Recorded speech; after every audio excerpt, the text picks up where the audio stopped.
Let's get this show on the road. Hey guys, how you doing? Good to see you all again. Good to have you back. Don't know what to say to you guys about the markets. It's been kind of tricky. I don't think I can take any more trades this week. It's just been so hectic. This Euro Great British Pound was almost hitting target, and I went away and I came back. It turned around. It's gone all the way back up and taken out the stop loss at just in profit or cost. It was moved down. I mean, incredible, absolutely insane. The Dow Jones, that took out our stop loss big time last night. That's fine. That's what we have stop losses for. But yeah, another bad one. And now it's trying to go back up, but I doubt whether it will. Looks like the markets, looks like the Santa rally is gone. That's for sure. Brent crude oil's doing nothing. It's just doing nothing. And what trade did we have? We had the US dollar. No, we had the euro, Japanese yen this morning. And that just wiped out the stop loss like that.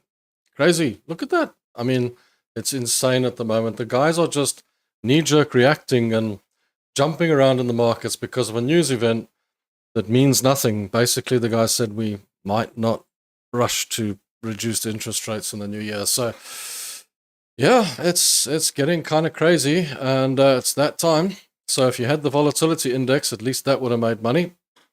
But everything else, like I say, I don't know what to say to you guys.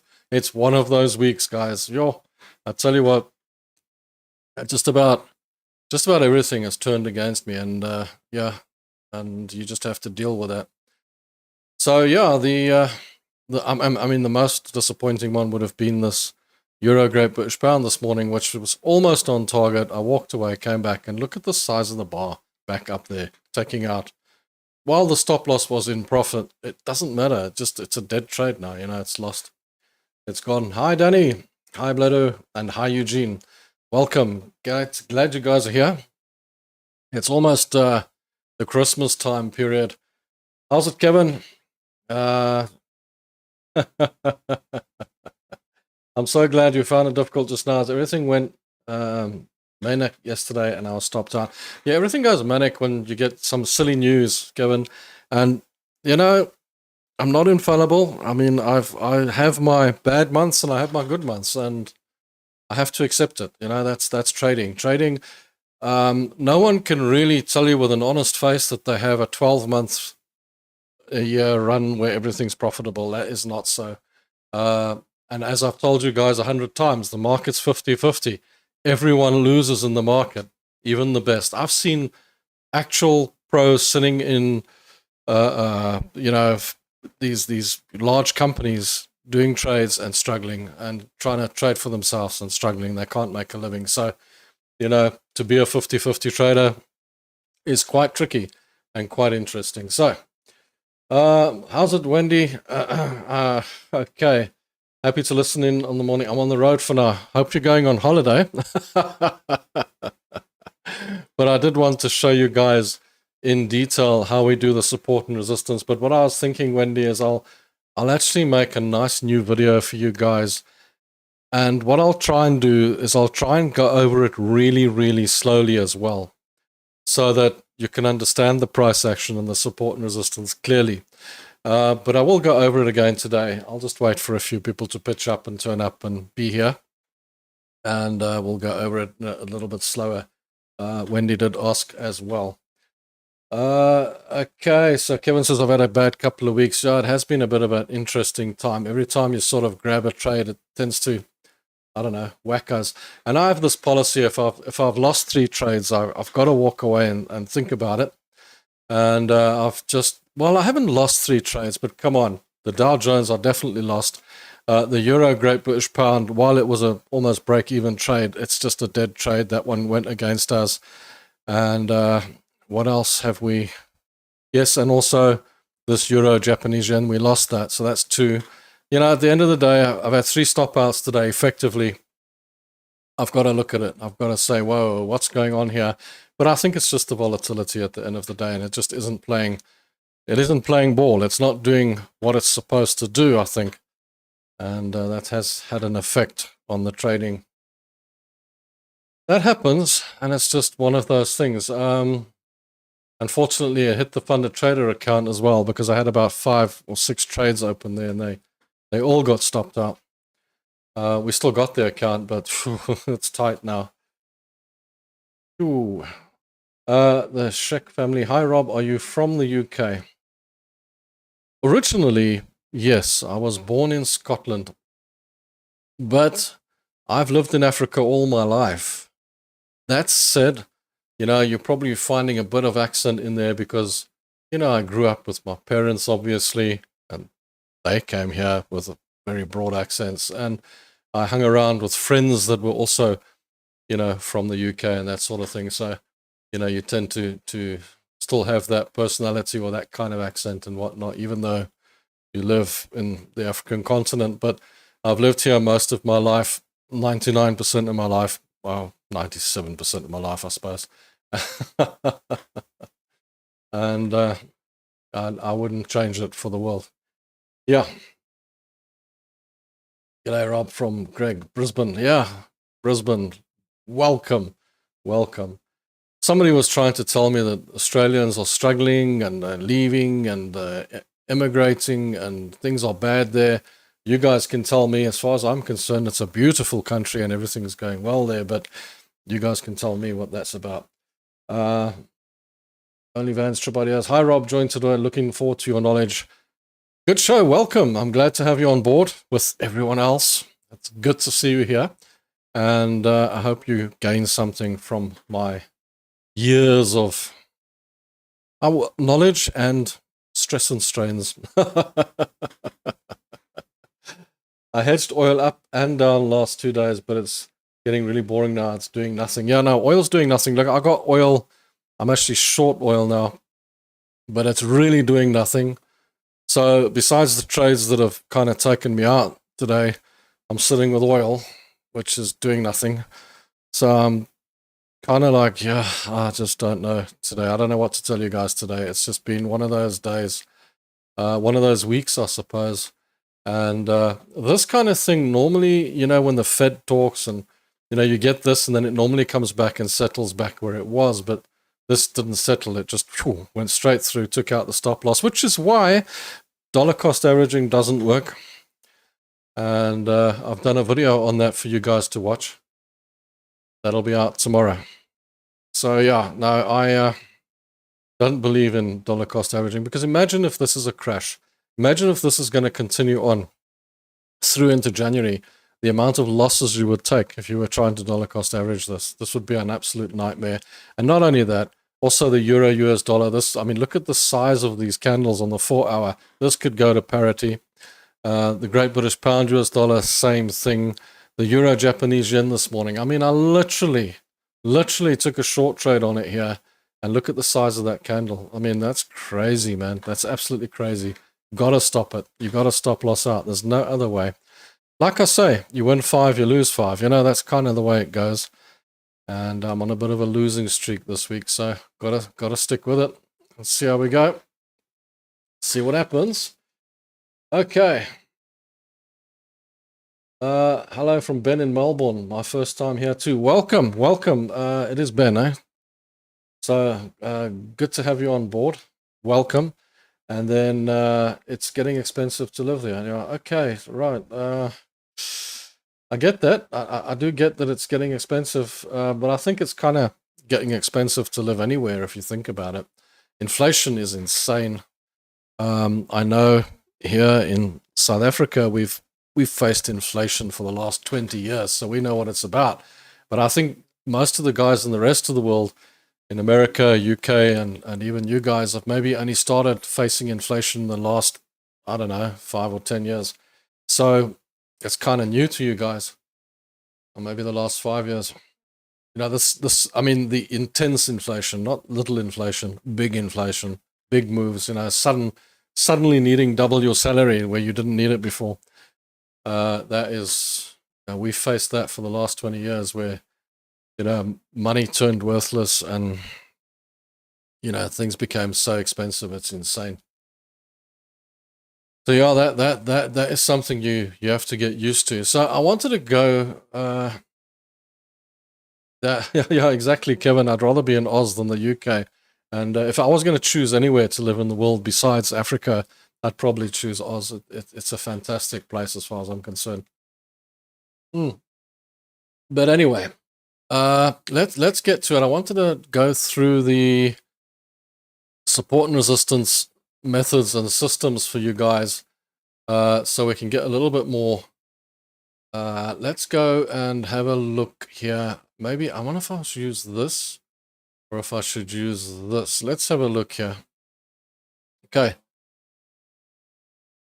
Yeah, we'll just use this. So normally what we do, guys, this is the Euro Great British Pound that I'm angry with because it was almost at profit and it shot back and took us out. But let's see what's happening here. Let's see what's going on with the Euro Great British Pound. Now, the first thing you got to do, 1% per trade.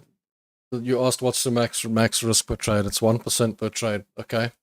Now, that depends on you and the size of your account. So if you've got a $100,000 account, it'll be $1,000. If you've got a $25,000 account, it's $250, and so on and so on. And the reason for that, I'll explain in a moment, because it's the approach to trading that's so important, not the squiggly lines. This system is meaningless. It's just a high probability trade. That's all it is. We'll go over the system or the strategy that we all use in just a moment for those of you who are maybe not quite comfortable with it yet. Okay, so we're gonna talk about that now. I see you're down here as the Sheck family, so I'm not sure what to call you, but there you go.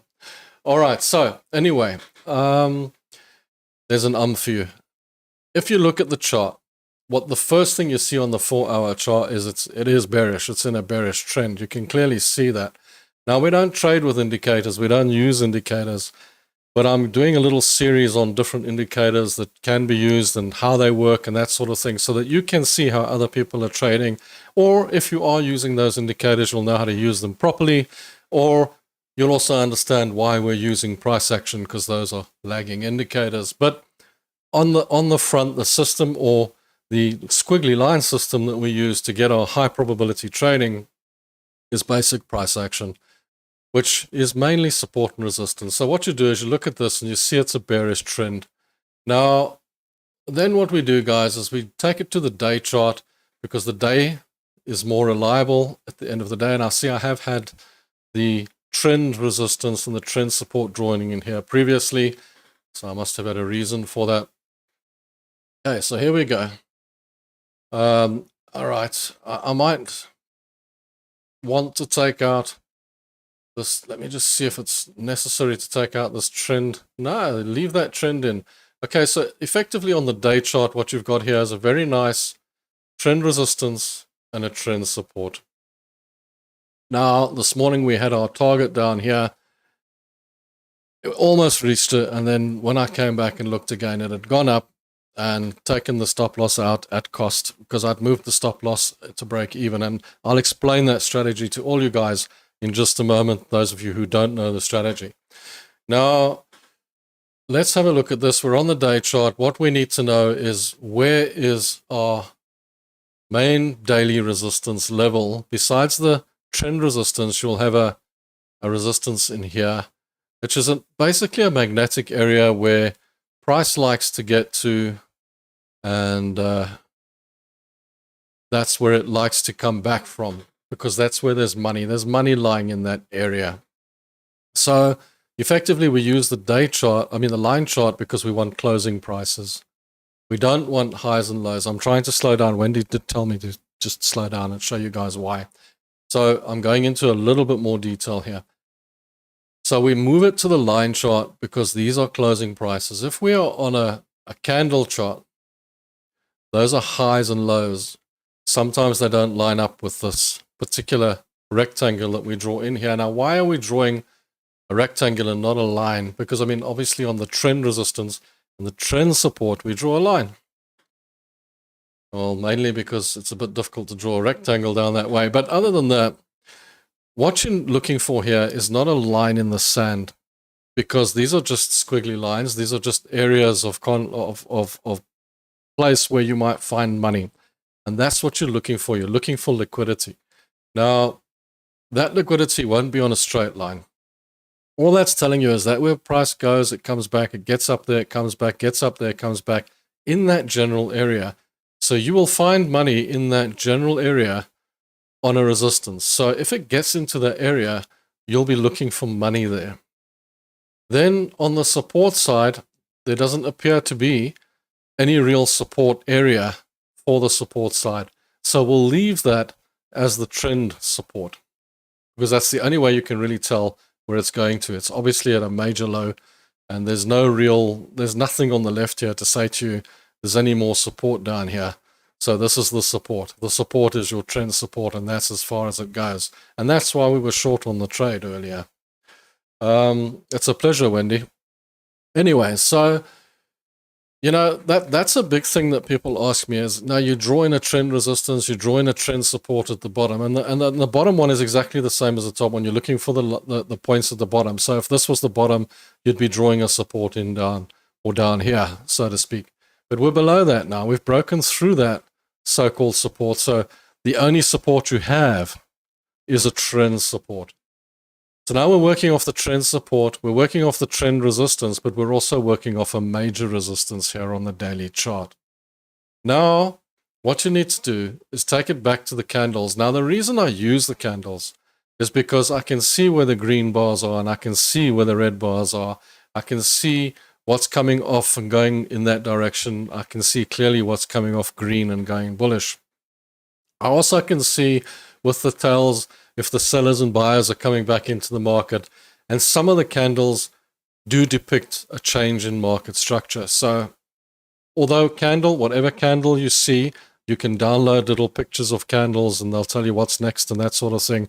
But every candle pattern that you see is just, it only depicts what's going to happen for the next candle. So if it's a 4-hour candle, it only depicts what might happen for the next 4 hours. Nothing further than that. That's why I don't really just trade with candles.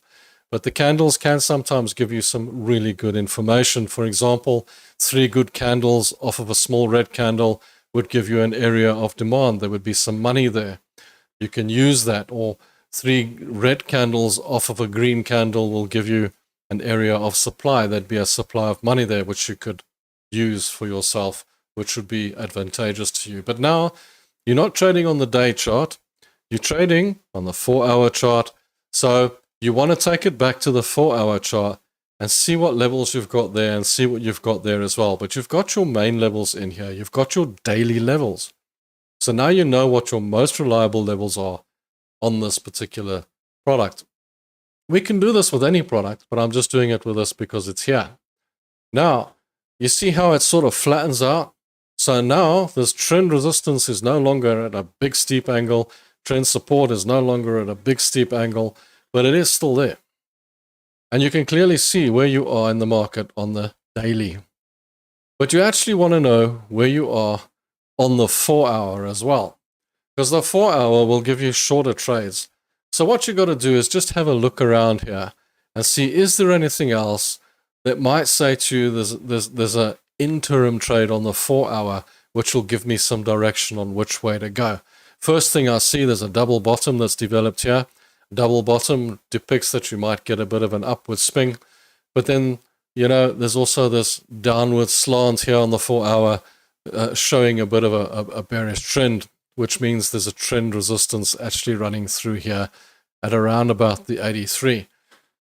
So if you're looking at this particular trade, the risk to reward is now starting to disappear because you're looking at a short, but it can only get down to this line, which is not really far, and your risk is all the way up here now, and it's moved up to the 84 and a half level, or it might even be at the trend resistance all the way at the 85 level, which is really far away from where you want to take the trade, whereas your short trade down to this side is very close to where you want your trade to be. But that said, if you were trading it on the 4-hour, you would look at, for example, there's some nice red candles down there. There's a little spinning top there, which is saying that the market would have changed direction. So what you might want to do is look at a supply of money here, and say, well, there was actually a bit of a supply of money in this area right here, and it actually went back up, took that money in my trade, and it might just carry on down and complete the trade down to 82 because of this little supply of money. Now, how do you check a supply of money? You look for at least three. If it's bearish and it's a supply of money you're looking for 3 red candles, and obviously if it's a demand, if you're looking for it to go the other way long, you're looking for 3 green candles. So at least three candles here after a little red green one. There's 4 here. You can draw that in, and that will give you your supply of money. That's where there were some orders, and the reason we do that with the 3 candles is because you can see the money was pushed down, which means there was selling money here which pushed it down. That's how you see that. And then you wait for it to come back, take that money, and then go short. So we could actually go short into this trade again. We could get back into this trade and carry on with it. You also look at the candle, and if you look at the candle, it's developing a kind of an inverse hammer here, which also the sellers are coming back into this candle, but the candle hasn't closed, so that's a tricky part. It's only 1 hour in on a 4-hour candle. You've got to watch what it's going to do. But yes, you could get back into another short on this particular product based on this area here. So any questions on this as we stand at the moment? I'm here, we're live, and you can ask the questions. Next week, I am going to try and give you guys a video on VWAP as well, which we don't trade with, just out of interest because somebody did ask for it. I have to do one on Bollinger Bands, which I really despise, and I don't like Bollinger Bands at all. But next week, the videos will, I don't think we're going to be live next week because we are doing the on leave thing, the sort of Christmas thing. So, okay. So the Shrek family is asking about how much profit you usually make per year, R&R, and what your market drawdown is, and thanks. Okay, so let me first, before we go to that question, I'll tell you what, let's talk about the strategy. And the strategy is this, as you all know, if you have $100,000, you want to risk 1% per trade, so you're going to risk 1% on every single trade. So you're going to take a 1% risk, which is $1,000 on every trade you take. That way, if you take 10 trades and you lose all 10 trades, you lose 10% of your account. But because we understand that in all probability, we'll lose 5 and win 5, then we understand that we want to lose less on the losing trades than we make on the winning trades. So we want to make more on the winning trades. So what the policy is, take $1,000 stop loss, put it in. That's it. That's your stop loss, 1%. Same amount on every single trade that you take. Do not deviate the amounts. The amounts need to be the same. Okay, so we're trading on the 4-hour. It doesn't matter what time frame you're trading on. Keep your risk the same on every single trade. Then you wait for it to go into profit. If it goes into loss, do not dollar cost average. Do not move your stop loss. Take the loss. Move on to the next trade, as we have done here today. If it goes into profit, move the stop loss up to break even when it's about $700, $800 in profit. Move it up to break even, as I did with this trade down here today. And then it went and took it out. That's what's going to happen. You're going to end up with a whole mishmash of trades like that, where it does that when you have a bit of volatility. But if there was no volatility, I would have had my stop loss at break even. Actually, I think it was $100 in profit. And then it would have come down and it would have reached target and it would have made us 2-to-1 ratio profit. So we would have made $2,000 on the winning trade. But I wouldn't have closed the trade. What I would have done is I would have moved the stop loss all the way up behind it before it takes profit, just in case it carries on going into profit. And then if it comes back and takes out my stop loss, I've made target. It doesn't matter, because all the money but behind that target is kind of bonus. So that's the strategy behind how we trade. Now, you ask how much profit you usually make per year. Okay, so what you have to understand is on an annual basis, anything between 0% and 25%, okay, depending on the year. You'll have some good years, you'll have some bad years. That's average. Some years you'll have a 50% profit. Bully, great stuff. Some years you'll have 100% profit. Wonderful stuff. It's 30 years I've been trading. Some years you have a minus. Wow, that's a bad one. So yeah, you know, to say to don't draw lines in the sand when it comes to trading. Have a vision, have a target, know what you want, but you might not get what you expect. Trading is hard. Trading is a career. So on average, I like to make at least 25% per annum on reasonable years, and that's decent. And as I've said to the guys before, full disclosure, most of my income comes from investments, and investments don't work the same way as trading. So for me, trading is fun. Trading is a thing I can do and keeps me busy, and it keeps me in touch with the markets on a regular basis. Because unfortunately with investing, I really only look at my portfolio once or twice a month. I add to it. I look for a position, and when I invest in shares, it's set and forget. I just add, and I just wait for them to go up or down. And even if the market crashes, it normally crashes a max 30%. It's not going to hurt me in the least. So my investments are set and forget, and I look at them over years and years and years. And those are things that pay me dividends, they pay me back, they make money, they grow, and so on and so on. So it's a completely different way of looking at the markets. So my trading has always been kind of like my fun part of my life, the bit that keeps me busy, it keeps me excited, it keeps my heart beating, keeps my blood flowing. But that's not where the majority of the cash comes from. The majority of my cash goes into the investments and comes from the investments. So understand that 25%'s got nothing to do with my investments. Okay, that pays me back immensely in a huge way. Okay, so that I'm not even going to talk about. But trading, you're looking at around, if you can do good, you can get about 25% out of it per annum if you do well.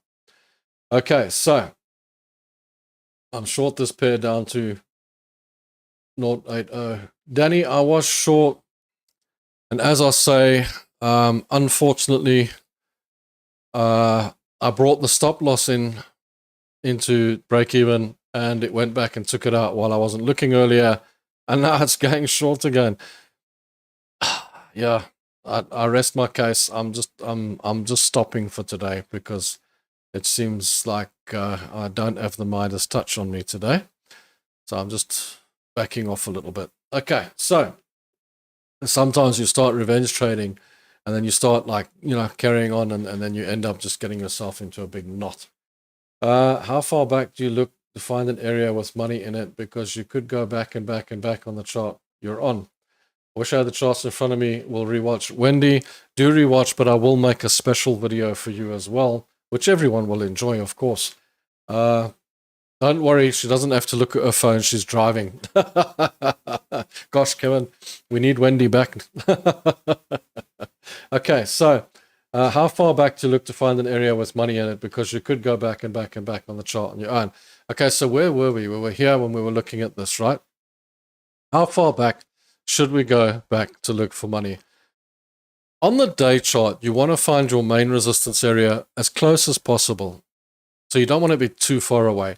You want your trend resistance, your trend support to be in a reasonable area as well. How far back do I go to look for a supply of money? I only go one run back. I'm not going to go look for the money up here. What's the point?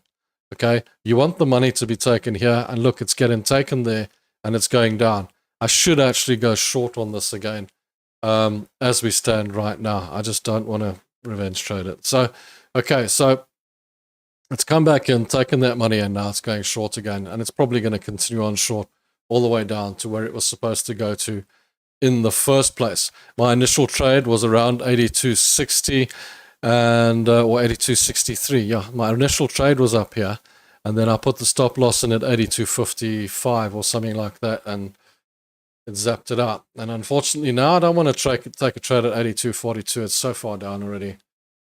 I'm actually quite peeved with it. Right. Okay, so how far back do I go, Kevin? Not that far back. I'll go back like a run like this and just see what we got on the 4 hour.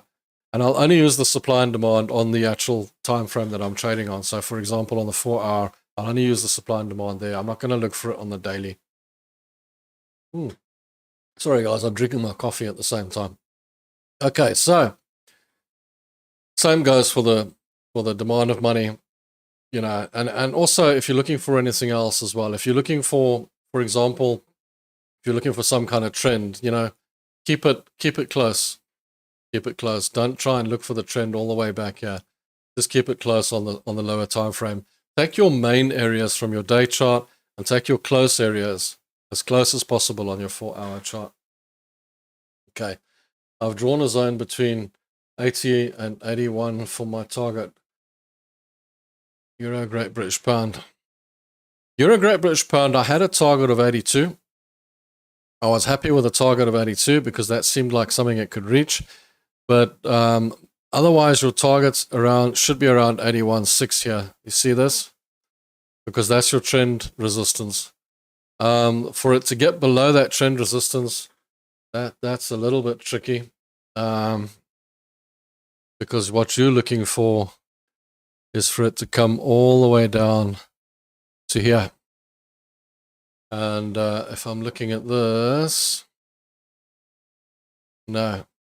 You see, your trend is on the daily.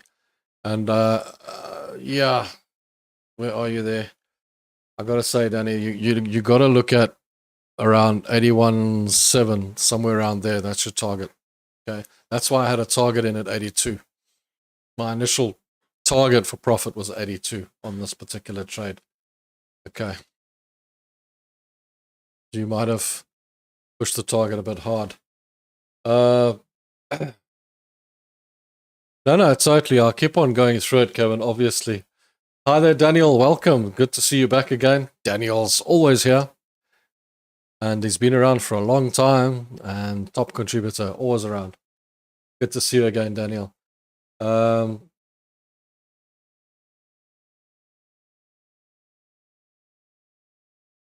Yeah, look, you got to understand on 1% per trade max drawdown. It depends which account you're trading with.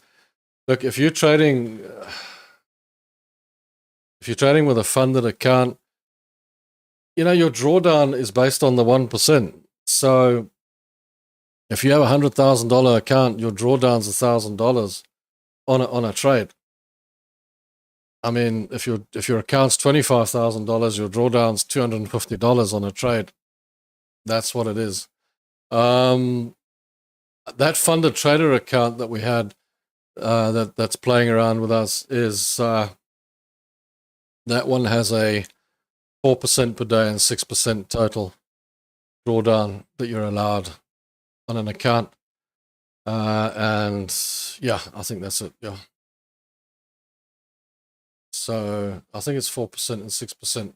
Let me just have a look here on these funded trader accounts. What's their drawdown?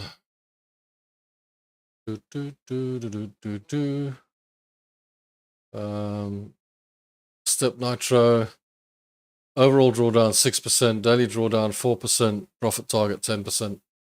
That's basically it. On those accounts. But I don't worry about funded trader accounts. I trade cash, so that's just for fun, guys. That's not important to me at all. I don't play around with stuff like that. In fact, you know, you can get a funded trader account. I've left you a link in the description. It's totally up to you. I mean, I'm not asking you to get one or not to get one. But what I will say to you guys is, if you have cash, use cash. I trade with cash in an account, and you don't need a lot of cash, because if you look at a funded account, it says to you, you can have a maximum drawdown of 4% per day, which in this case would, on that account, that's a 25K account, would be $1,000. I mean, then you can basically open a $5,000 account, cash account, and run with it and just risk 20% of the account. You know, so yeah, it's much of a muchness, my recommendation would be to you that if you have cash, put cash in a cash account, a proper brokerage account, trade with real money, and you can take it anytime you want. You don't have to beg them for your money. You don't have to ask them for your money.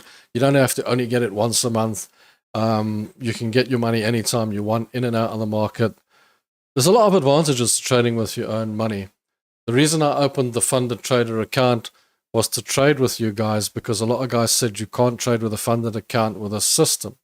And I've shown that you can actually trade with a funded account with the system. If the funded account allows you to trade your own system, it allows you to trade overnight, it allows you to trade with the news, allows you to hold trades over the weekend, which these guys do. So as I say, if you guys want a funded trader account, you're more than welcome to click the link in the description and go and get one. I've got it there for you. But I never recommend funded trader accounts, because you can use cash to trade in the markets. And if you have enough cash, you can do that. If you don't have enough cash, then you have to do the funded trader route, unfortunately. And it's actually great that they came along with those systems, because it does help a lot of people get into the markets and find their feet, let's say. But quite frankly, if I lose this funded trader account, I don't think I'm going to buy another one. Okay, got some but hurt last night on the NAS 100. Yep, that's why we have stop loss, Daniel. As I've said a million times, we do not dollar cost average, because imagine if you dollar cost average and you get a bar like that on a 4-hour chart. Oh my soul. How many times over the years have I come back and seen friends that have refused to stop loss, and something like this hits them, and it gets worse, because this is just the beginning, and you can imagine if this falls over now and you haven't stop lossed. It's painful, and I've seen guys crying. I'm glad you're laughing about it, Daniel. That's good. Danny, thank you, Rob. I think I've gone too far back on the daily for my support. Yes, I think so, Danny. I think that's maybe the problem. You may have gone too far back on your support. Don't go that far back, and look, if we go here to the daily, okay, and we have a look at this, even on the line chart, even if I pull this in, you've gone all the way back to here for your support. But even then, we're still looking at, you've probably drawn it down here somewhere. It's too far back. Take it from the last highs. So let's just see here. See, that was the last high that we saw, the last sort of peak. Take it from that last sort of peak. I know a lot of guys go far too far back. Just sort of look for the last sort of peak on the daily. That's where you are. That's what you're looking for. And then you can grab that area down, and you see it comes out here at the 81.5, which is a more reasonable area. Look, I did push it through these levels here, and I was looking for 3 touches as well, you see. And I'm looking for a starting point. You could pull it out a little bit. I think you maybe pulled it out a little bit too far here. That's all. Don't worry about it. Just be cautious. It's kind of being conservative, putting it a little bit tighter and just giving yourself that level there. That's all it is. So you just went a little bit deep, that's all. And that's fine. There's nothing wrong with that. It's better to keep it close and know where you are. I wish I'd not had that stop loss moved up there, but unfortunately I did. I would have still had that trade. Okay, but yeah, Daniel, look at that. Imagine no stop loss. That would have been horrific. Okay. Lost $2 for every $1 I made for the day, down $240. Okay, yes, Kevin. As Rob said earlier, the markets are very unpredictable just now. We spoke about it at the start of the stream. Yeah, I'm having one of those weeks where I'm pulling my hair out. Okay, max drawdown period, losing streak. Okay. Look, what I normally do, you asked, I'm actually talking about the max drawdown period, losing streak. Okay, what I actually do, if I lose 3 trades in a day, I'll walk away, which is today. And I'll come back tomorrow and I'll have a look at it. But I've had losing streaks that have lasted 6 weeks. You know, it just depends on the time and where we're going and what's going on. But I mean, I've had winning streaks that have lasted 6 months. So, you know, it just depends. I couldn't possibly tell you. Maximum drawdown on my account has been about 20%. And then it comes back up again. So, yeah, that's about maybe what you're asking. On a losing streak, my worst case scenario has been about 20%, whereas other guys have blown their account, completely blown their account. I don't think I've ever lost more than 20% on my account. So yeah, I could be quite proud of that actually. But then maybe I'm just a bit too cautious. Right, yeah. Okay, good thing I moved my take profit on Euro, Great British Pound. Yeah, Eugene, you did. I walked away thinking, it'll take the profit just now. And I went and I did some things and I came back and that whole bar had occurred. Goodness me. Kevin Simpson, the markets are always 50-50, no matter how predictable you see it or not. No one knows what's going to happen. True, I don't have a crystal ball. Neither do you. NAS 100 came down to close a gap that was left open on the 13th December. I just made the mistake not to keep that in mind. I missed it. The plus point is that now we know there's a high that the market wants to get back to, so we are not in uncharted territory now. And yeah, perfect. Thank you. A pleasure. Now, I hope that makes sense to you. Yeah, I do like it as well. I was, looking at a correction on the S&P 500 down to about 6,000 and thinking, oh, that'll be a good spot. But this is brilliant. This is absolutely excellent. That's much better. And I'm hoping now that it'll even get down to this 57 level, because I did say if it breaks through that 60, we're probably looking down here at the 57s, which is absolutely fantastic for a buy, because I think if it gets down to here, we can just start loading up, and that'll be fantastic. That'll be great news. Yesterday I had the Dow Jones trade, which was over here. There was my trade, and boof, there she went. Stop loss taken out. But that's okay. That's why we have stops. Now we can just look for a new trade. That's as simple as it gets. Euro, Great British Pound, 82.44. I wonder. See, I'm getting sucked into taking a trade, and I don't want to. Ooh. Should I? Shouldn't I? Yeah. Maybe not. What is this? Is this a head and shoulders? I don't know. What have we got growing here? See, it's right on that support as well. You see this? It's lying right there. That's probably why it bounced. I never saw that. Let's leave it alone and come back another day before it costs more money. Look at the Dixie as well. Straight up, eh? Straight up. Unbelievable. This morning I said the SA40 would come crashing down because it was kind of closed. Now look at this. Now we'll probably get a bit of an upswing, around, back down, and a nice run down. So I think we're going to get a lot of sells in the market now.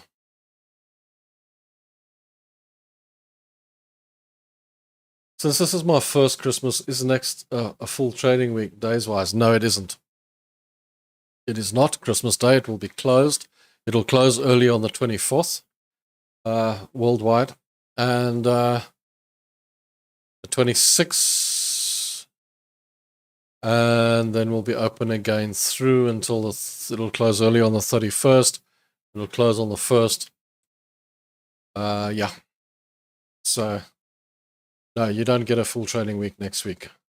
I don't think I'm even going to do the live shows next week, because we are going to be pretty much on a limping holiday week. There's not much going to happen next week.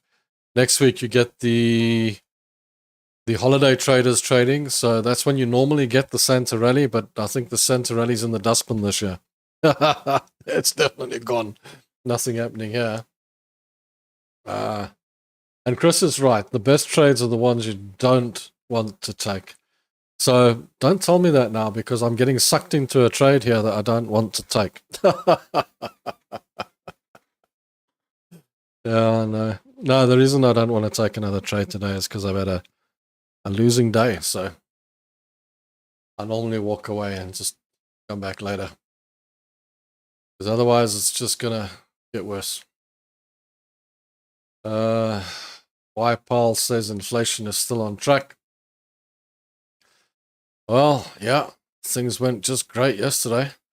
Nike, Tesla, not much happening here. 5 things to know before the stock market opens. Stock futures point to rebound. You're quite right, and this is something that always happens, and I call it the dead cat bounce. Everybody calls it the dead cat bounce. I'm not the only one. This is what you call a dead cat bounce. It's fallen hard. This is a huge fall. And what normally happens is you get this bounce. It's almost like a bouncing ball. Boing, and there's a bit of a dead cat bounce. Maybe get to halfway and then continue its run to the downside. I wish my hair would grow back again. That would be cool. Yeah. When I was a youngster, I had hair, lots of hair. Now it's grey and old and missing. And yeah. Put out a search party for my hair. Couldn't find it. Terrible, eh? Terrible. Well, I've still got some. Not bad. Could have been worse. But yeah, no. Now, look, I won't be on holiday next week as usual. I always trade. It's a drug. You always trade. When the markets are open, you'll always check the markets. Even if you're on holiday, you'll always check the markets. But no, I think next week I will make you guys videos. I will make you guys the video, particularly about that VWAP and Bollinger Band, and I will do another good video on support and resistance, especially for Wendy. And but I think I'll just let the live video slide a bit next week because is a week of family and that sort of thing. So I'll be a little bit tied up on that side as well. But I'll still be doing the trading in between and what have you. Ah, Mr. Wilson, welcome back. Haven't seen you for a while. Yes, more you look at the charts, the more you get sucked into taking a trade. It's like you can't help yourself sometimes. Totally, Kevin, that's it. Killing it today in US dollar, Japanese yen, and GBP, JPY. Caught both on the big moves. Cashed them in now. I'm on a winner on the NAS 100 with a stop set, well into profit. Cheers for your words. They have helped me. It's a pleasure, Mr. Wilson. I'm glad you're having a good day. Yeah, I got caught on the wrong side of the trades for some odd reason, but that happens. Bold enough to trade. No, it's trading that made me bold.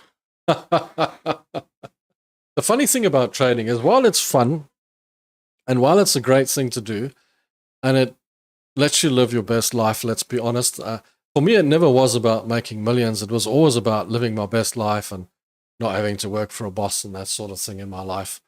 By the same token, it does give you a lot of stress sometimes. It does drive you completely insane, which is what brought me into the whole psychology of trading in the first place. It all clicked into place many years ago because, let's be honest, when I started out, I also believed that the squiggly lines were going to make me money. I also believed that it's all about the charts and it's all about the system and it's all about our win rate and all that sort of thing. And it was only a few years into my trading career that I clicked and realized that it's actually psychology. It's actually the way you approach the market. It's a business plan. And then you start to see the bigger picture. Then you start to figure it out. I did have some help from some mentors and some people that I aspired to that gave me a lot of advice and a lot of information. But, by the same token, you sort of click onto it and you sort of realize that, hang on, it's not about that. It's about this. And then it's all about the strategy of win and lose, and then you realize that you are in a 50-50 game, and it's all about how you make the profit. I tried dollar cost averaging as well in my career way back because I also got told that this is the way to go. How can you lose with this? And I tried it out way back when, and I've tested it a number of times since then. still trying to convince myself that it could work, but it never works. It always fails. And how many times I've seen guys lose their fortunes because of not looking after their risk and not stopping out of trades.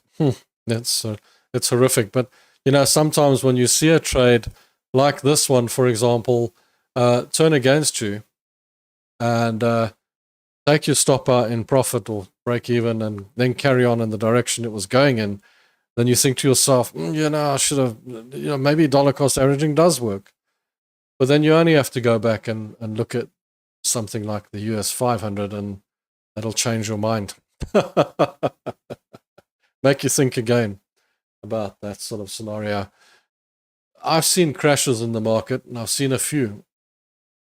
And in those years, I've seen a few people get hurt. And it can hurt a lot. Besides the fact that at the end of the day, it doesn't have to be a crash. It can just be a really big move that can take your account out. That's why you just get out as soon as you can. Ah, Mr. Simpson. No, that's it. You're done now. We're calling you Mr. Simpson. No. You know, there's a lot of discussion around it, Daniel, as to whether trading without stop loss is a good thing or a bad thing. And at the moment, there's a lot of guys out there promoting that dollar cost averaging works. But the maths doesn't work. Actually, watch my video tomorrow on that and you'll see what I say about the maths. The maths does not compute. It doesn't work. It doesn't work out. I mean, for a start, you've got to take your trade basically as 1/10 of your normal trade. So in other words, if I take a trade with a view to making $2,000 profit, then if it goes in my favor, I'll make $2,000 profit. If I take a dollar cost average trade with a view to making that profit, I'm starting with 1/10 of the trade, it goes into profit, I'm going to make $200, not $2,000. So I'm already way behind. And then if it goes into a loss, and I start adding to that dollar cost average, and I start doubling up on it and adding to it, and I turn it into a $500 trade, when it gets back to cost, I'll be so relieved that it got back to cost that I'll probably get out of the trade and make nothing. And if I do wait for it to go into profit, because I'm brave and I've done this before and I've got great psychology, then let's be honest, I'm only going to make $500, not $2,000. So it still doesn't compute as to our strategy, where you win 5, you lose 5. The 5 that you win makes you more than the 5 that you lost. If you have a bad losing streak on our strategy, it could be costly, but then you lose 10% of your account. If you have a winning streak, you make 20% on your account. So, you know, at the end of the day, the dollar cost averaging and if it goes wrong on DCA, if you have a crash, if you have a big correction on any trade, on just one trade, for example, it can be quite costly. And I totally agree with, I believe anything works, it just depends on the personality. This is exactly what I've been saying to you guys all along. I've been saying to you guys from the start, every single system in the market works. And also, you can go and learn from any of the traders, even on YouTube or wherever. Any system, whatever they teach you, you can get something out of it. You can learn something from it. I never talk anyone down. Let me be honest with you. And even DCA can probably work if you trade it, I don't know, a certain way. But every system works, and every system's been backtested by some pro or someone who knows what they're doing. And there's no reason for it not to work, because exactly what you say now, I believe everything works, it just depends on the personality, which is what I've been trying to put forward to you guys every single video, is it's not about the squiggly lines. The squiggly lines is the system, and every single system out there works. But it is about the strategy. Now, the strategy some of the strategies work and some of the strategies don't work. And that's where the DCA becomes a problem. The strategy fails you. It's not the squiggly lines that fail you. So, yeah, your personality, how you approach the market and how you get things done it's incredibly important. You can't just approach the market. Two guys in the same room with the same system, with the same knowledge of the markets, and why is it that they'll both achieve a different result at the end of the day if they weren't copying each other? And it's simply because they've got different personalities, different ways of approaching it, and different fear receptors, because it's all about the fear and it's all about how you take your profits. I mean, many of you would be, sitting $2 in profit and sitting with your button on the sell, like, I got to sell, I'm in profit. And somebody else will be sitting back, waiting for it to take its profit and then, seeing what happens. So, like in my case here earlier, I just left it to take profit. It didn't. And it went back and took out the stop. Maybe my personality cost me there. And somebody else would have taken the profit and they would have said, bully for me, I made a profit today. So, it is very much based on the trader. It's not based on the squiggly lines. And, as I always tell you, that the market's risky and 60 to 80% of traders lose money, but that is not based on lines and systems. It's based on the traders. It's the traders that get it wrong. It's the traders that approach the market incorrectly. If you're losing money, something to do with you. So that's why if I lose 3 trades in a day, I walk away and come back tomorrow, because it's something to do with me. It's not something to do with the system. The system's the same. The lines are the same, and there's a bit of volatility, but I have to step back and just have a look and see, am I doing something different? Am I doing something wrong? What's causing that? Or is it just a losing streak? You got to look at it that way. It is definitely the trader that makes the difference, not the lines. I created my own trading strategy, which took me years, and it works almost 9 months ago. I started scalping high impact news, and it's been working as well. I believe experience is the key. Yes, I'll agree with you there as well. Experience and gut feel is so important. I've experienced that if you've just started out, the guys that have just started out do struggle, because you see, if you've been in the market for a long time, you spot things that have been there before and your brain automatically spots it. And even if you're trading the lines, you're still spotting the fundamentals, you're still spotting things that are happening in the market, and so on and so on. And experience counts because you've seen it all happen before. You know it's going to happen, and you kind of work around that. And totally right. Your personality is going to make the difference at the end of the day. And the way you approach it, your business plan, everything is going to make the difference. And if you have something that's working, then why change it? Don't change your system every 5 minutes. What I find a lot of traders do is they get into a system and it works for them for a number of trades, and then you have a losing streak. Everybody does. Believe me, everybody has a losing streak. Even though you don't believe it will happen, it does. And you have that losing streak, and then immediately you start thinking, I better go and find another system. Something's wrong with this system. This system's not working anymore. And that's what I keep on reiterating. It's not the system that's not working anymore. It's you. You've changed something in your approach, which is costing you. Or you're just having a bad streak. So experience is very, very, very important. Okay, so crafted my strategy is made out of pieces of other people's strategies, and that's the best way to do it. Take the best out of everyone, put all your information together, and work out your own strategy and your own system that you're comfortable with, that works for you. It's so important that you've got to be comfortable with it. So important that it's got to work for you. Because if you just take somebody else's system and try and copy it, it's not gonna work. It's the same as, for example, people get into the rut of, I'm going to go and learn from that trader and I'm going to emulate that trader, and I'm going to make the same money as that person. And that guy's sitting there and he's showing you his Lamborghinis and showing you his Ferraris and he's showing you his portfolios and look at what I can do and you can do the same. But unfortunately, you can't. Unfortunately, you cannot copy that person to the T. Well, that's if they actually do have all that stuff. But at the end of the day, like I said to you earlier, you can put two traders in the same room with exactly the same system, and you will achieve two completely different results every single time without fail. And it doesn't matter what you say.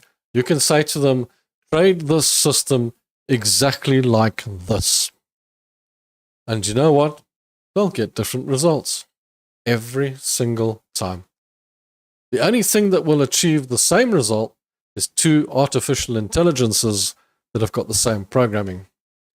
But two human beings, it ain't going to happen. And it's a lot to do with how our adrenaline works and how our fear receptors work and how we think. Or as you said earlier, a lot to do with your personality as well. So there's no way that you're going to copy another trader. There's no way. There's no way you're going to achieve the same result as that trader or that investor. It's not going to happen. You have to develop your own system. You have to develop your own approach, taking the best from as many people as you can, myself and other people, and see if you can make that work for yourself. See if you can develop a system based around that that'll work for you. Which is why I never force my system onto anyone. I never say to anyone, you must trade my way, you must trade this way. No, you don't have to do that. You can just base your system on what I do. I mean, it'll help you and it'll give you good information and it'll add to what you're doing. It'll give you some information as to what you're doing. It's the same as, for example, if I add an MACD to this now. I don't trade with MACD, but all I'm doing is adding somebody else's idea onto my trading system, which will give me some confluence on my trade or whatever the case. Same thing, but on a strategy, there might be different strategies out there that'll work for you. Only thing you've got to be careful of with using different people's strategies, obviously, is, for example, dollar cost averaging and risk management are at loggerheads with each other. So you don't want to be taking information from that and taking information from this and then clashing, because then they're bouncing off each other. They just don't really work well together. So watch out for that. You know, if two systems don't work well together, you could have a problem there. So try and pick systems that are in confluence with each other, that'll flow into each other. Hey, hi Matthew, welcome. Good to see you again. My system has been working a long time before I was working. Yep. Welcome back, Matthew. It's good to see you again, man. My problem was, instead of me taking something from the strategy, I wanted to copy it entirely. Yeah, that is actually a big thing. Look, the strategy that I put forward, not the system. The system, price action, you can get that anywhere, everywhere. I'm not the only one who trades with price action and support and resistance. So that you can get lots of ideas anywhere on how to draw the lines and things like that. You can even go on a course and pay thousands of dollars for it if you want. But the strategy that I put forward, you can copy, because the strategy is effectively to manage your risk, effectively to trade a percentage of your account and keep the risk the same on every single trade, and to try and make more on your wins and lose less on your losses. That you can copy entirely. But what you can change in that is the amount of risk, for example. You might not want to risk 1% of your account. You might want to risk 2%. You might want to risk 0.5%. You might want to risk 10% on every trade. I don't know what kind of risk factor you feel you can deal with. The other thing you've got to look at is, how big do you want to have your account? How much money are you comfortable with losing? So, for example, if you go into a loss, when do you start sweating? When do you start feeling the pain? If you're feeling the pain and it's affecting your fear and it's affecting your heart rate, then you've traded too much. You've put too much in and you're losing too much. So, or even if it's not losing yet, but you're really worried about the trade and stressing you out, you've traded too big. So then you've got to tone it down a bit. Tone it down a bit. Because even though, let's say you've got a $100,000 account, you might be all the money you've got in the world. Maybe you don't want to risk that. Maybe you don't want to risk $1,000. Maybe you want to risk $500. And then you'll be more comfortable. If that's the case, then that's what you need to do. You've got to be comfortable. You've got to be able to sleep at night when you're trading. So when I say copy that strategy from me 100%, you can tweak it and move it around to suit yourself. The only part that I would say to you that you need to follow stringently is don't change the risk on every trade. It has to stay the same, because otherwise the strategy won't work. See, that's the point. There's no point in risking $1,000 on one trade, $200 on another trade, because when it comes to the winning part, that's where the problem comes in, because you want to win more on your wins and lose less on your losses. You've got to keep your losses the same. Otherwise, it's just meaningless at the end of the day. And I guarantee you, the trade that you take that's 20% of the trade is the one that's going to win. And the one that you take the full trade on is the one that's going to lose, because that's just how Murphy works. Every single time, he is going to get you. Yeah. And this is true, Kevin. AI can't work in the markets because it can't feel the markets. It copies it to the T. It's programmed in, and the numbers are programmed in. And guess what AI does when this happens? It doesn't know what it's doing when this happens. It can only calculate on a mean system. When something like this happens, it's confused. So AI is programmed with numbers, it's programmed with zeros and ones, and it's told what to do. And it does it exactly to the T. And sometimes you don't want it to do it because your gut feel is that's going to happen, and then this happens, and then it costs money. So I always say, artificial intelligence works until it doesn't work. That's always a problem. You need gut feel in the markets. You need experience. It's the only way. 4 months. Oh, doing well, Daniel. Thanks for that compliment, Daniel. Best money spent was here. Thank you for all the money you provide us with. That subscribe, worth it. Hi there, Matthew Hunt. Welcome. Yeah. Look, the members area is just to support the channel, and if the channel needs anything, it gets it. That's the main reason for it.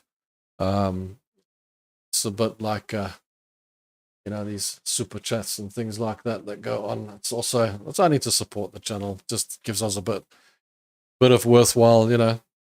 I'm a trader at heart. Traders always looking for a buck here and there. It's who we are. We live our best lives, and we're always looking to make a buck on the left and a buck on the right. That's what we're all about, isn't it? What's happening with the Nikkei? Looks like it's going back up as well. Yeah, these markets are floating around at the moment, but I really can see, of course, the Dow Jones is going back up, but I really can see that this is going to be a dead cat bounce. It's going to bounce, and we're probably going to get the fall again. That just also comes from feeling and experience. Seen it all before. I'll be very surprised, shocked and stunned if this goes all the way up, to be honest with you guys. If this goes all the way back, I'll be the first one to go, hold my hands up. I don't know what happened there. Yeah. Yeah, what's up? Welcome. Good to have you on board again. So, where were we? Nikkei. So, yeah, this DAX as well. I was looking at the other day thinking, will it ever go short? And boof, there it goes, eh? Guess we should have taken the short on that one as well. That would have been good. So I hope you guys all had the VIX, if you were able to trade it. That's a big win. Money in the bank. Hi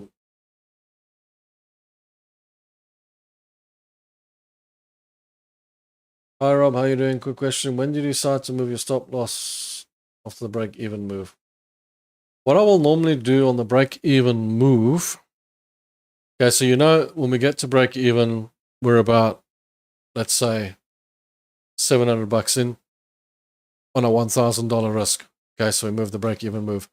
Normally when it goes over the $1,000, when it goes over the 1-to-1, when it hits 1-to-1, so now you're $1,000 in profit, then I'll take it up to about 500, and then if it goes to 1,500, I'll move it to 1,000, goes to 2,000, then I'll move it right up to 1.8 or 1.9.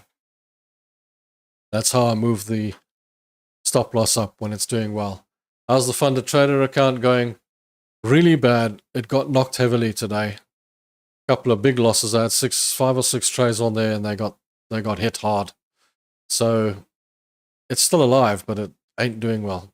It's I gotta get it back now. And you know, when you take a knock on an account, it's really hard work to get it back. So yeah, you know, it is what it is. At least the other accounts have done well. The VIX has done well. The investments have done well. So, but yeah, it's the funded account took a heavy knock now, and it's just over 23,000. So I'm about 1,800 down on the funded account. 6 trades, and at least I think 4 of them lost. And then the other one got taken out at cost this morning as well. So yeah, that didn't work out. Happens.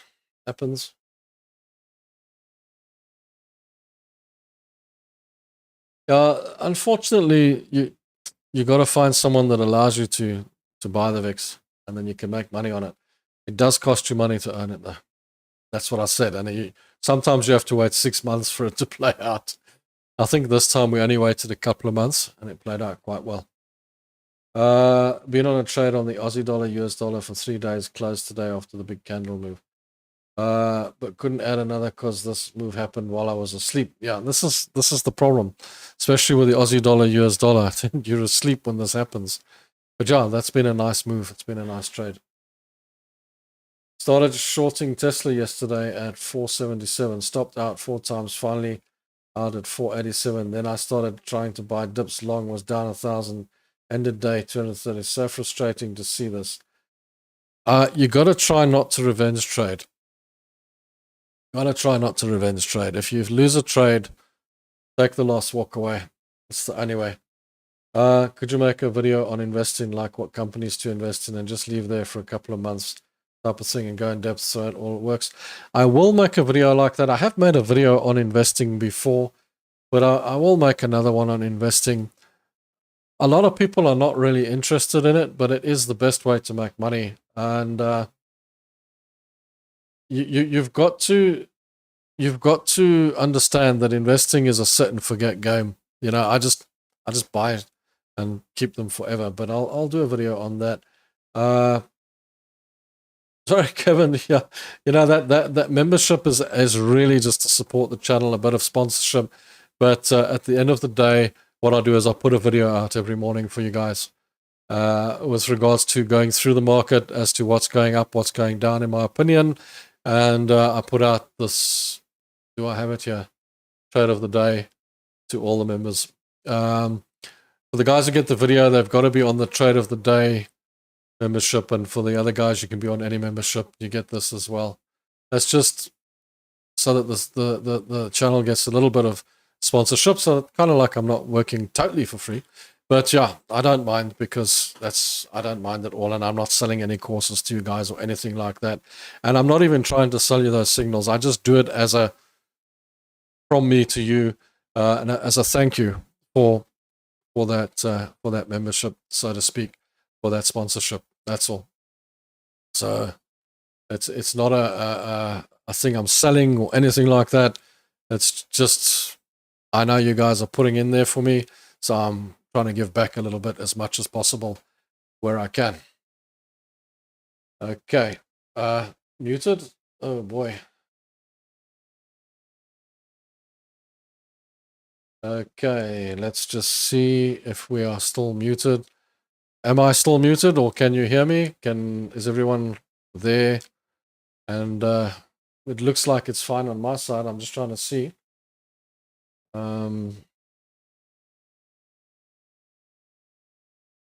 Okay, hey Rob, what do you think on US dollar CAD? Hey Rob, what do you think on US dollar CAD? I'd move up on my stop loss and got stopped half size profit. Not all bad. Hey, what do you think on US dollar CAD? Moved up my stop loss and got stopped out half size profit. Not all bad. Matthew, the US dollar Canadian dollar just keeps on going up. I see it's come down now.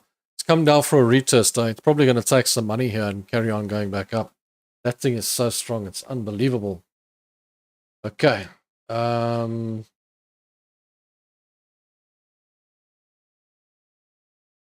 Okay, JDR, it's your side that's mute. Okay, thanks, guys. I just needed to know that was fine. Yeah, I'm quite young, so I think I can wait a couple of 5 years or so. If you're quite young, start investing now in anything, especially now that the markets have corrected slightly.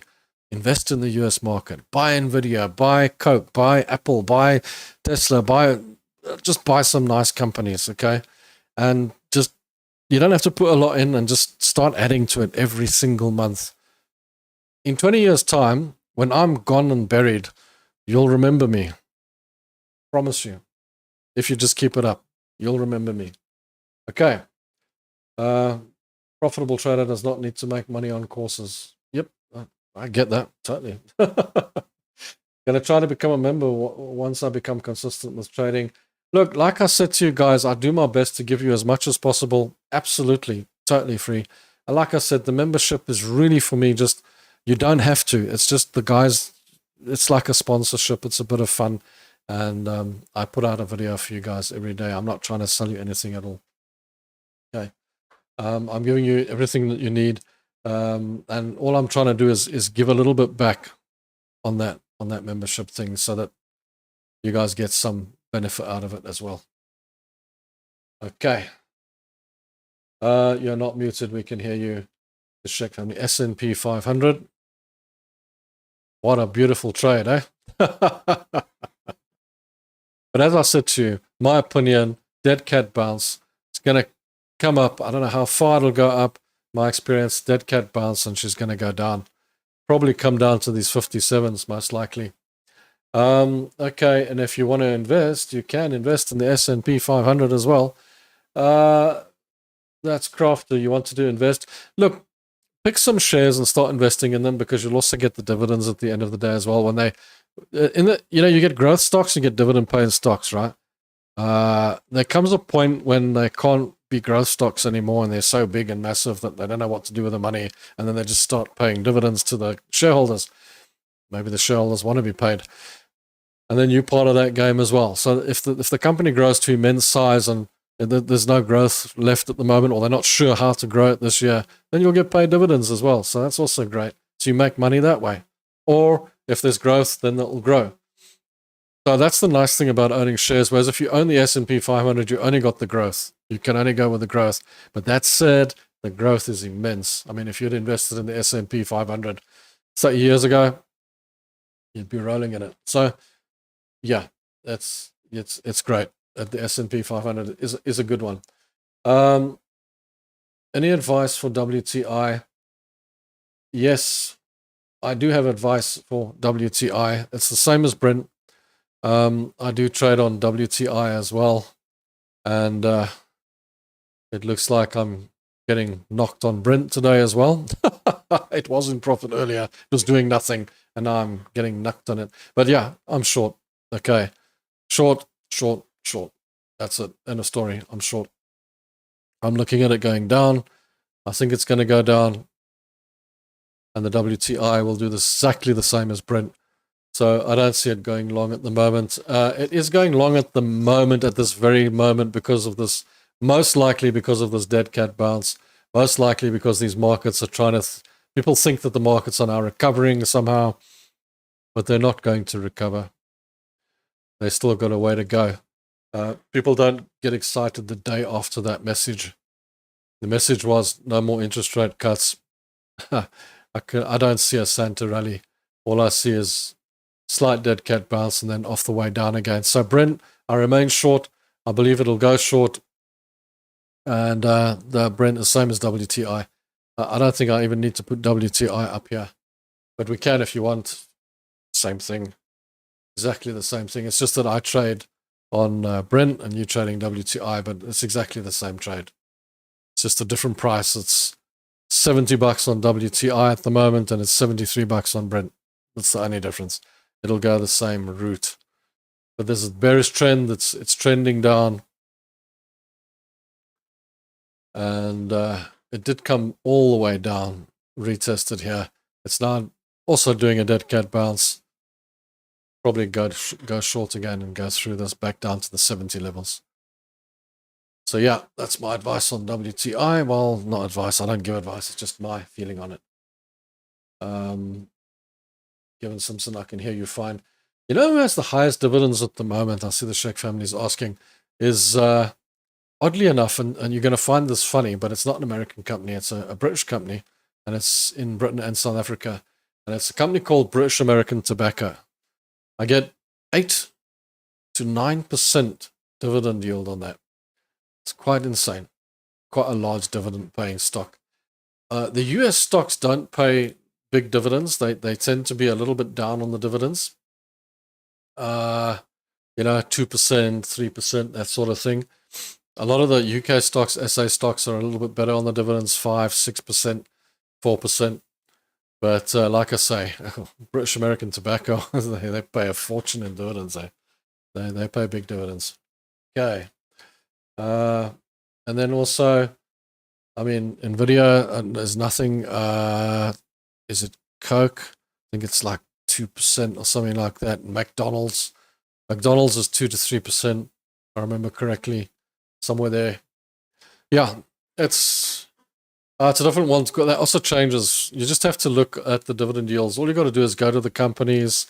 If you choose a company, you can choose any company you want, and just go and have a look at the dividend yield, and it'll tell you. So if you go to NVIDIA Corporation, ex-dividend date, NVIDIA does have a dividend of 0.04%, but in all fairness, it's a growth stock. So let's have a look at BTI. There's British American Tobacco. British American Tobacco, for dividend, 8.19%. So I was right. So it's still paying that. Amazing. And every year they pay me a huge amount of money. So yeah, that's actually a very, very nice one to own. Actually quite cool. Right. Brent's knocking the lights out again. So yeah, it's not been my best day of trading, I must say. Okay, couple of knocks there.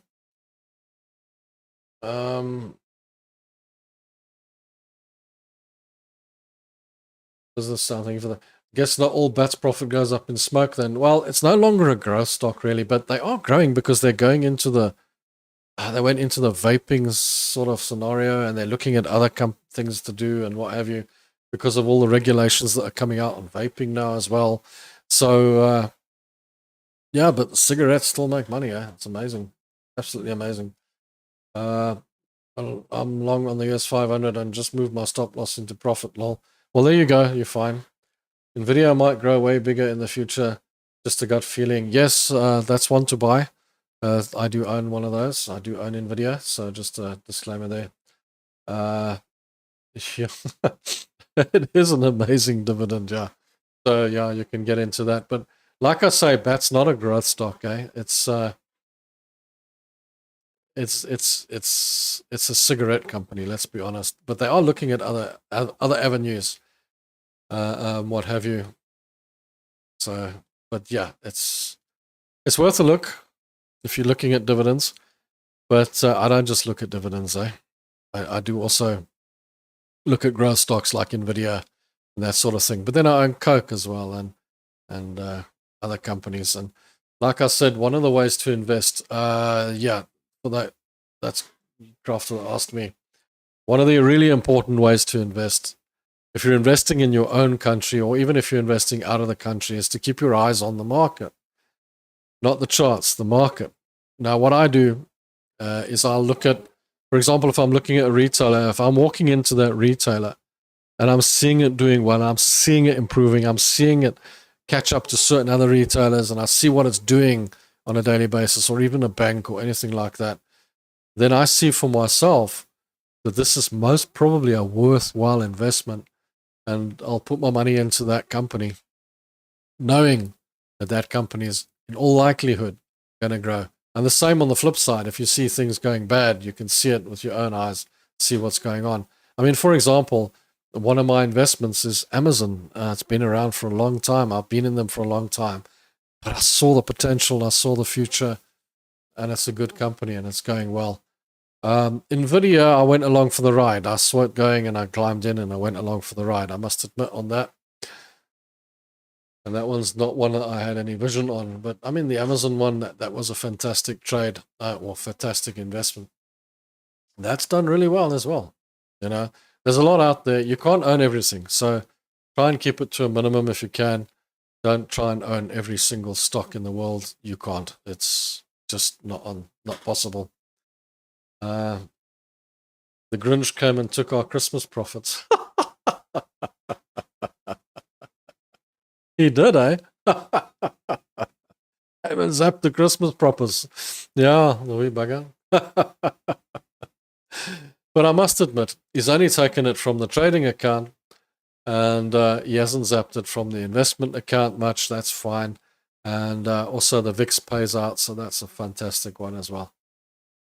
They're not concerned on that front. But I just, it's a funny psychological thing, guys. You've got enough going for you on other fronts, okay? The VIX makes money, the investments are doing okay, everything. There's a couple of things that are going well. But just because that trading thing didn't work out, it sort of affects you and you get upset with it. It's just a psychological thing. It really is. I mean, like this fund trader account literally means nothing to me. But because it's not winning, it's affecting me. It annoys me. And I really should be winning. It is what it is. Yeah. Yeah, Nvidia is the backbone of most I say green future there. Yeah, they've got it. They've got it down to a T. They're kind of like a large portion of the market. They're strong. Yeah, they're big time. So yeah, you just keep adding to that one. That's in fact, if we get a nice correction, maybe that'll be my ad again this month. What did I add to last month? I think it was it Coke or Amazon? I'm not sure. But I think I'll add to Nvidia again. I'm working now on a trading strategy for S&P 500. Basically, position trading. Just do not want to sit in a 10 to 30% drawdown when it happens and want to use leverage. Hello, Mohammed. Hi. How's it, bro? The thing with that is you don't want to sit in a 10 to 30% drawdown with leverage. And okay, you can't guarantee anything. That's for sure. That you definitely can't guarantee anything. But most corrections, your worst case correction, I mean, I've seen a lot of crashes, and worst case scenario is generally around 33%. 33% is a baddie. It's a biggie. Most of your corrections are around 10 to 20%. So if you can handle 30%, you should be okay. Should be okay. Like I said, can't guarantee anything because it's the market, for heaven's sakes. But yeah, if you can handle a 30% drawdown, should make it. I think the worst I've seen is 33%. And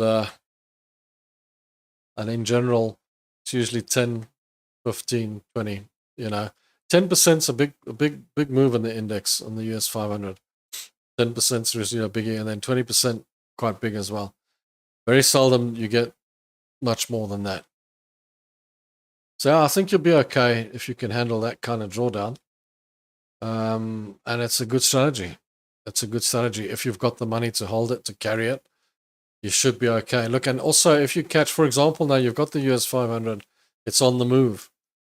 Now, if you can catch it on the move, if you can almost say, and I don't want to promote dollar cost averaging, but it's a different approach to the market, this is a completely different approach. So this is like investing in the index. And if you want to do it that way, then you can sort of start with a little bit and add more. It's a bit like investing.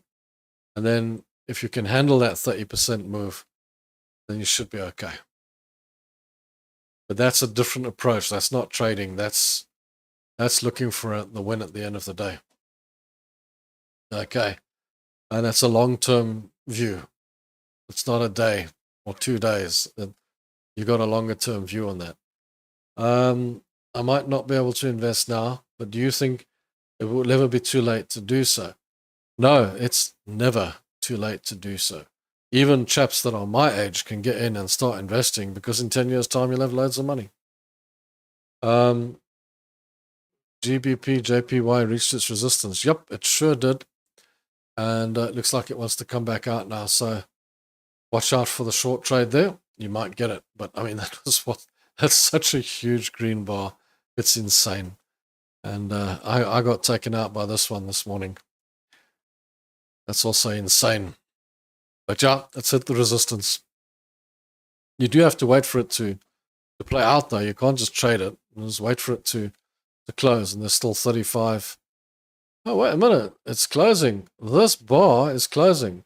Might be a good short. Check it out. Might be a good short. My only worry is with this, it's reacting based on what's happening down here and what's happening here. And this is, for me, a dead cat bounce. I don't think it's going to continue. I really don't think this is going to go back up to here. I think it's going to sort of amble up and fall over. So if that happens, this might not be a short. So just watch out for that, because the dollar is going to be affected in one way or another. I see gold is going short again. Euro, Great British Pound might be worth a short again. Must have another look at that. I'll see if there's another short in here.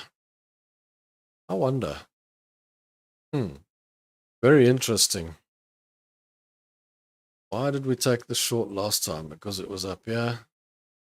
It's a good level.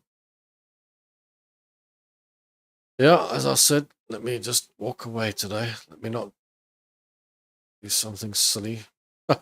Getting sucked in here. Sucked back into these markets again. Okay.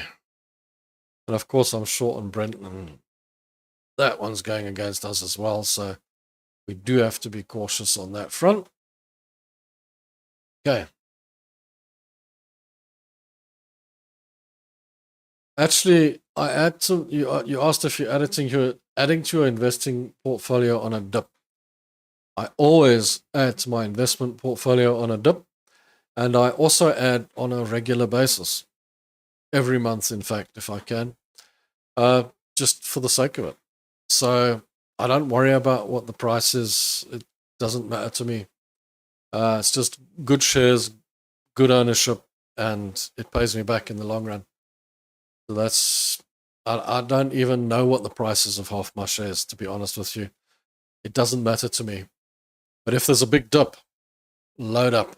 If you've got any spare money, load in. Add as much as you can. It'll pay you back. It always does. It keeps on going up. It keeps on making you money, and it's really worth the while. Euro, Great British Pound, eh?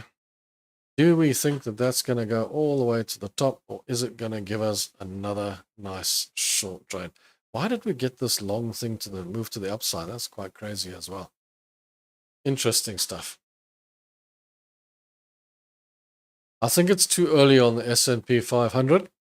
But let me not give you advice on that, but I could be wrong. I mean, the thing is, my experience tells me that this is a dead cat bounce. It's had a hard fall. It wants to go back. You know, the buyers are coming in on this hard fall. But what I'm seeing is a picture, because there is a support here, I must admit. But it looks like a bit of a bounce. It's going to bounce up, fall over, come down, and maybe rest at the 57. But that's just my feeling. It's a gut feeling. I wouldn't want to get in here right now. I'm waiting for some more confirmation. I really do think it's got more to run, more to go. So I'll start getting excited down here, down at these levels further down. 58, 57, you know, a little bit further down here. These levels look good. So I'm thinking this is going to start turning. It's going to fall down, come back down to these areas. I think it might be too early on the S&P 500. We've only had one day of excitement, and then it normally doesn't recover that quickly. So, yeah, I think it's still got way to go. Look at the size of that red candle. That's huge, man. That's huge. That tells me the sellers are in play, man.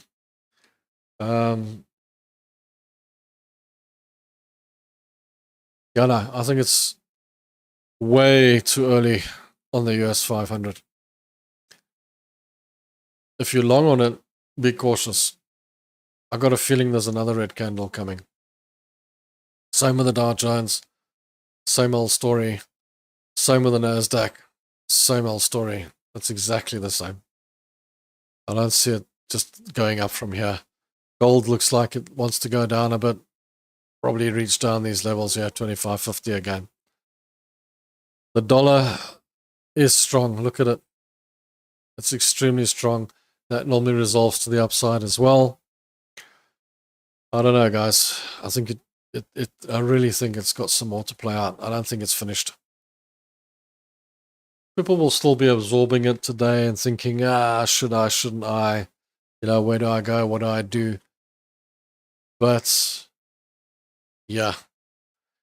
That said, let's see. Okay, I've changed my mind on this Euro Great British Pound. I was going to go short on it again, but this is putting me off. Looking at that, looks like it wants to go long up to here. I'll wait until it gets up to here and then maybe take a short from there. I think we're getting a better level, a little bit higher up on the 4 hour. Yeah. Maybe about the 83. Okay. My mistake earlier. I didn't lose any money on it. That's the main thing. I just basically broke even, so it's fun. Okay. I just want your opinion because you have been doing it for a long time. Do not worry, I'm not jumping the gun if someone else enters a trade. No, that's cool. That's cool. It's just an opinion, obviously. It's not advice in the first place because everybody has got their own mind and their own way of trading, and it's just my gut feel. And if I get it wrong, forgive me. I get it wrong. I do get it wrong on a regular basis. Obviously, it's a 50-50 game, but because I've been around for a long time, I know that these things happen, and I've seen them happen on a regular basis. And I'll be surprised if this price finds its way all the way back up to here. If it does, so be it, but I don't know. It just feels like it'll find its way to here and then shoot down based on actually more than anything else, this news and all this sort of stuff. The fundamentals are telling me that it's not going to give me a center rally. Not even close. Okay, let me see. What else is there to trade? Lots of stuff here. Lots of stuff here. I see the FTSE found its way back up as well. They're all giving dead cat bounces, eh? All of them. They're all giving, okay, except the Nikkei. The Nikkei is really forcing its way up. And the SA40, I think this is going to break through and go down to the next level. The SA40, I think, is done as well. Totally done.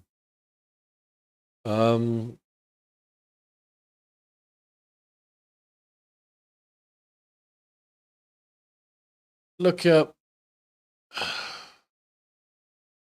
The DAX. Also, I wanted to short it up here. And I kind of didn't, you know. Should have. That would have been a good short trade too. I think the DAX is going to fall over, come all the way down.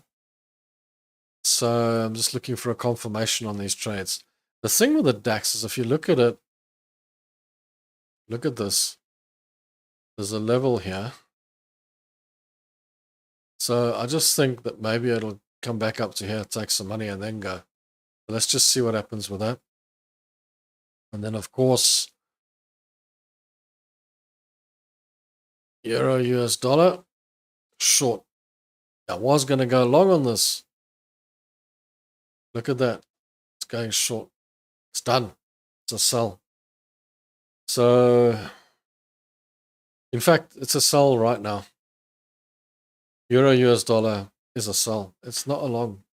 But what you got to look out for is this damn double bottom here. It's putting me off. You know, and that's the trouble. You know, your brain just like works against you. There's a double bottom here, and that double bottom is normally a sign that that's the bottom. But it's broken through its support, come down, gone back up to test. This should be a short. It should be going short. In fact, we should be taking a short on this right now. Euro US dollar. It's gone back up. Dead cat bounce. Looks like it wants to go down. So that could be a short as well. A lot going on here. Lincoln, I keep missing your live feeds. All the live videos normally at the same time. I could mark it down. Lincoln, basically what I do is on Tuesday, I do an early session, a Euro session. Now, an early session, because I'm in the African continent, I work on GMT plus 2. GMT plus 2. So I start at 9:30 GMT plus 2 in Europe. That's about 7:30. In America, you won't see me. That's like really early in the morning. So what I do is I do the USA session on the Thursday, which is today, which for me is, I started off past 2 GMT plus 2, which is pretty early in the morning for you guys in the USA. And then we just talk about the markets and that sort of thing, and then you can get on with your trading. That, if you want to mark it down, that's about as good as it gets. But next week I'm taking off because next week is family week. I was in a sell for a couple of hours and got out because it wasn't moving. I want to re-enter, but maybe I'll wait until tomorrow. I'm up at 5 a.m. Well, there you go. Yeah. Like I say, it's there's another thing here, guys. Look at this on the euro. There's like a head and shoulders that's developed here. So maybe that'll play out as well.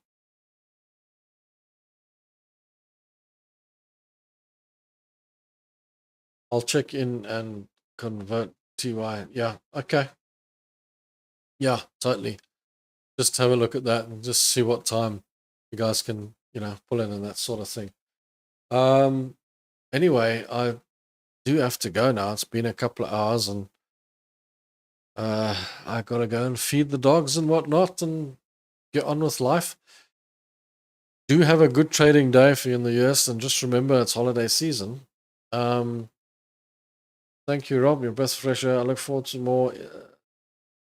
It's late here, after 1 a.m. now. Good night, everyone. Merry Christmas. And thanks, Ben. See you soon. I'm also off now. It's time for me to close this down. And for the guys who only watch the live shows, do have a good Christmas. Because I don't think there'll be another live show before that. But I will make other videos for you guys. I will make a Christmas video for you guys as well. So that'll be, but it won't be live. And as I say, I will be doing next week with the family and that sort of thing. So it's going to be slow for me next week. I do need to trade still. I'll be watching the trades. I won't be going away from the trades. So guys, thank you so much for watching. And Wendy says we know ourselves. We see one. Let's match the likes, guys. Thanks for the likes. That's always good to see the likes. And thank you, Rob. Have a great day. Enjoy the holidays. Thank you. You guys too. Enjoy the holidays. I will let you know when we're back live again, which will probably be the week after.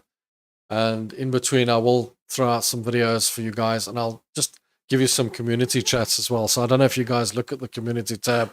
I'll put some community chats on there as well, so that you guys can know what's what and when's when and what's happening and that sort of thing. And we can take it from there. So guys, I want to thank you guys for watching.